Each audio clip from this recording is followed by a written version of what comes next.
Special train से रामेश्वरम धाम की तीर्थ यात्रा। आज ही अपनी सीट बुक कराएं त्रिपुरयात्रा.com पर। बीजेपी से निष्कासित नेता प्रीतम लोधी का मामला थमने का नाम ही नहीं ले रहा। एक बार फिर से प्रीतम लोधी ने आज बागेश्वर धाम के कथावाचक धीरेन्द्र शास्त्री पर अभद्र टिप्पणी की है। प्रीतम लोधी ने कहा कि एक तथाकथित कथावाचक मुझे धमकी दे रहा है। मैं बागेश्वर धाम के धीरेन्द्र शास्त्री से ये कहना चाहता हूँ कि बहुत शौक है मेरी ठटरी बांधने का, तुम मुझसे एक बार मिल लेना, पजामा गीला हो जाएगा। और ऐसे लोग अपने आप को ज्ञानी समझते हैं और लोगों ने इनको भगवान मान लिया। अगर ऐसे ही लोग ऐसी बातें करते रहे तो निश्चित ही समाज के अंदर जहर फैलेगा। वहीं प्रीतम लोधी का भी ये भी कहना है कि मैं तो अनपढ़ हूं, मगर मैंने गलती से कुछ बातें कर दी तो मैंने सार्वजनिक माफी भी मांगी है, लेकिन इसके बावजूद पार्टी ने मुझे निष्कासित कर दिया। मगर कोई बच्चा गलती कर देता है तो उसको माफ कर दिया जाता है, लेकिन मुझे माफ करने की बजाय पार्टी ने मुझे निष्कासित कर दिया और मुझ पर कई मामले भी दर्ज करवाए। तो मैं उनसे धीरेन्द्र जी से ये कहना चाहता हूँ कि बड़ा शौक है मुझसे मिलने का, तो एक आध दिन आकर मिल ले और मुलाकात करे मुझसे और सामने मुलाकात कर ले, फिर अपनी थोड़ा पजामा को टटोल के देख ले कि मैंने बाथरूम किया है कि नहीं किया है, और वो क्या फिर पूरे लोग देखेंगे। तो मैं ऐसे लोग हैं जो ज्ञानी हैं, बहुत अपने आप को ज्ञानमंद समझते हैं, उनको लोगों ने भगवान का रूप दिया है, ऐसे लोग ऐसी बात करते हैं, ये तो नहीं है। चलो प्रीतम तो पढ़ा लिखा नहीं है,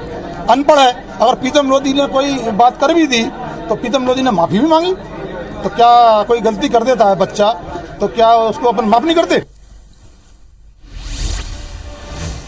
इस खबर पर ज्यादा जानकारी के साथ हमारे सहयोगी नासिर गौरी इस वक्त हमारे साथ जुड़ रहे हैं। नासिर, बयान, फिर विरोध, फिर निष्कासन, लेकिन अब एक और बयान, और लगता है कि अब फिर से एक बार ये मामला तुल पकड़ेगा, क्योंकि इतनी जल्दी मुश्किलें भी खत्म नहीं होगी और इस बयान के बाद फिर से मामला तुल जरूर पकड़ेगा। बिल्कुल रचना, जाहिर सी बात है, क्योंकि ये विवादित बयान नहीं है, बिल्कुल अभद्र भाषा का उपयोग है किया है, वो भी बागेश्वर धाम के जो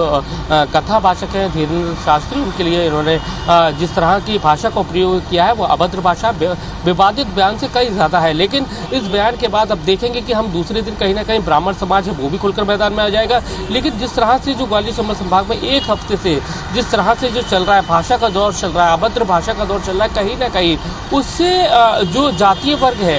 उनमें एक रुष्ट पैदा हो गया, यानी कि उनमें भेदभाव की जो राजनीति है, उनमें फूट डालों की जो राजनीति करने को देखने को मिल रही है। क्योंकि पहले ब्राह्मण समाज को लेकर प्रीतम लोधी ने टिप्पणी करी, उसके बाद ब्राह्मण समाज के नेताओं ने FIR प्रीतम लोधी के खिलाफ दर्ज करा दिए, फिर OBC महासभा के लोग हैं वो इकट्ठा होते हैं, फिर लोधी समाज के लोग इकट्ठा होते हैं, फिर दूसरी FIR श्री कृष्ण को लेकर भी की जाती है। तो कुल मिलाकर देखा जाए तो ग्वालियर चंबल संभाग में लगातार विवादित टिप्पणियों का दौर है वो जारी है, किसी की भी जुबान पर लगाम नहीं है। और यही वजह है कि आज प्रीतम लोधी ने एक बार फिर से अपनी अभद्र भाषा का उपयोग करते हुए बागेश्वर धाम के शास्त्री धीरेन्द्र शास्त्री को लेकर ये कहा है कि उनको बार बार वो मेरी 5-6 बार ठटरी बांधने की कह चुके हैं, अगर उनको मिलना है तो मेरे पास आ जाए और उनको थोड़ी कुछ ही देर में उनको पता चल जाएगा कि उनका पजामा गीला हो जाएगा। तो यानी कि इस तरह का विवादित बयान उनको शोभा नहीं देता है, क्योंकि भले ही बीजेपी ने निष्कासित कर दिया, लेकिन आप समाज में है, एक कथावाचक है, आप उनको इस तरह का शब्दों का उपयोग कर रहे हैं तो कहीं ना कहीं आपकी भी मानसिकता इससे जाहिर होती है। लेकिन उन्होंने प्रीतम लोधी ने इस बात का भी कहा कि वो एक अनपढ़ है, उनसे गलती हो गई, उनको माफ कर देना चाहिए, लेकिन उनके खिलाफ जिस तरह से जिला बदर की कार्रवाई की जा रही है,